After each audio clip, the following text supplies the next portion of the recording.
Despite his Hollywood fame, growing up in the aftermath of the Second World War continues to provide veteran actor Bill Nighy with some of his most enduring and powerful memories. And as he gets older, like many of us, the star admits coming to a better understanding of the emotional fallout in his own family and life. The Second World War was the biggest thing that had happened to England for 1,000 years, he says.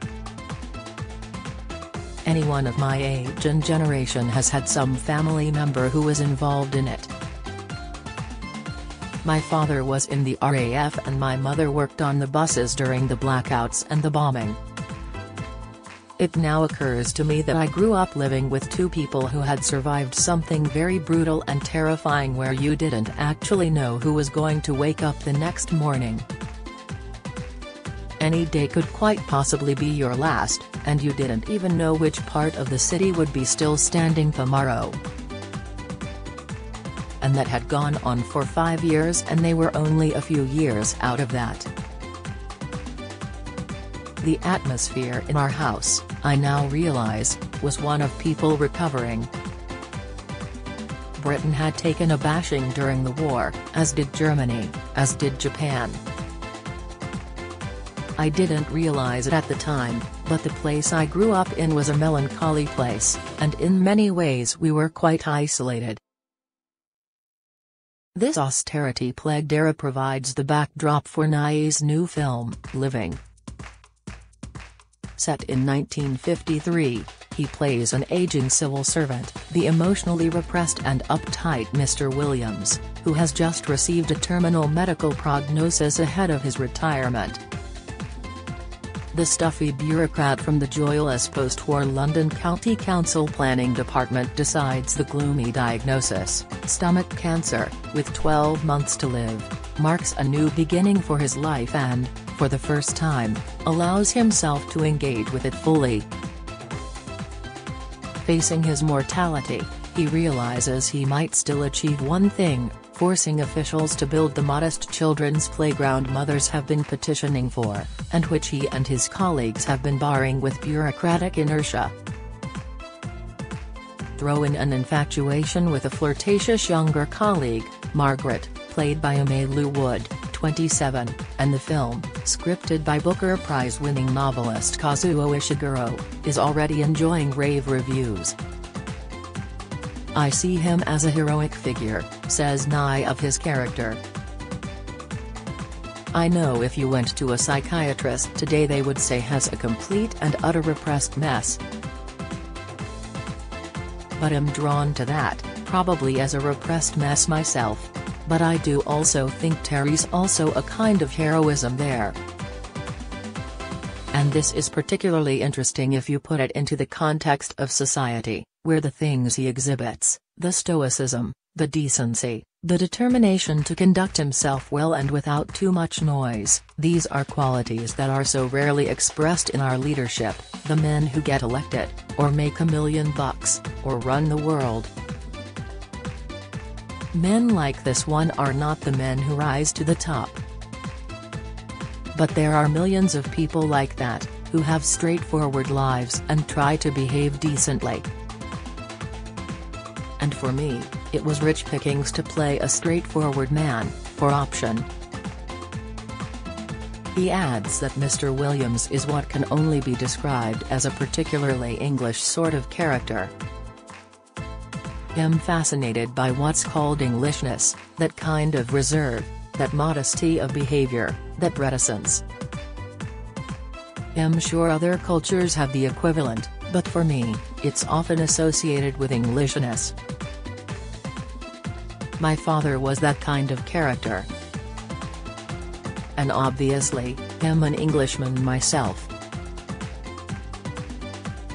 In fact, over the years, Nighy has made something of a speciality of playing the quintessential upper-class Englishman, a fact he admits amuses him since his upbringing. Born in Caterham, South London, child of Alfred Martin Nighy, a garage manager and the descendant of a long line of chimney sweeps, and his County Cork-born, Glasgow-raised wife Catherine, a psychiatric nurse, was the very opposite of privileged.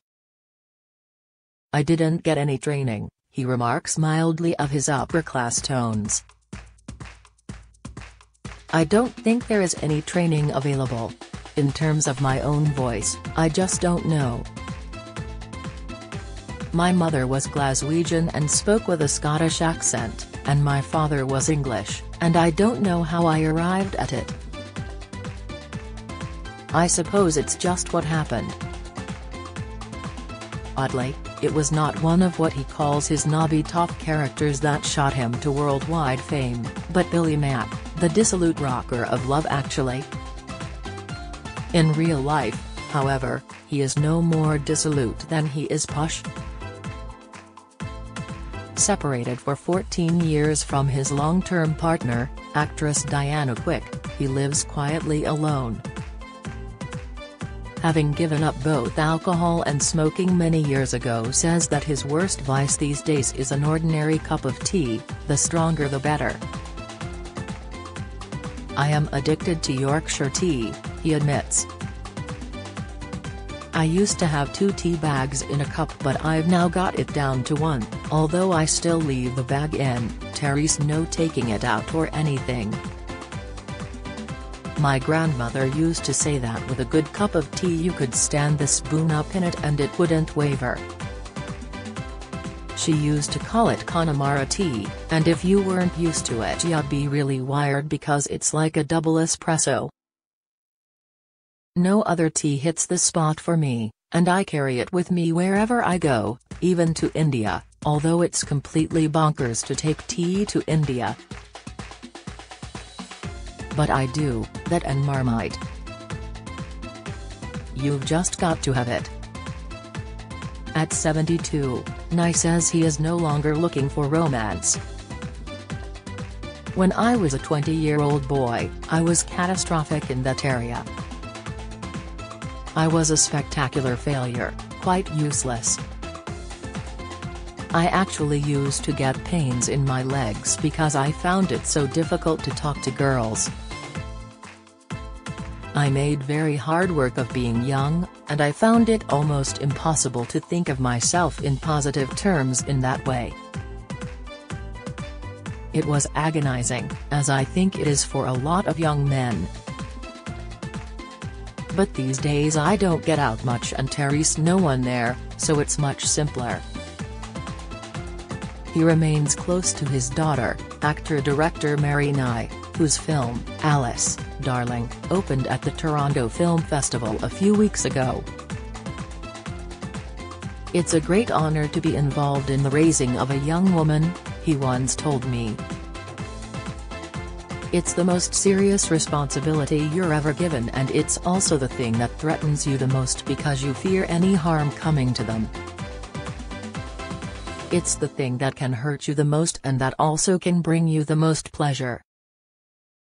It's a great privilege for a man to be part of that, and it's the thing that brings him the most dignity.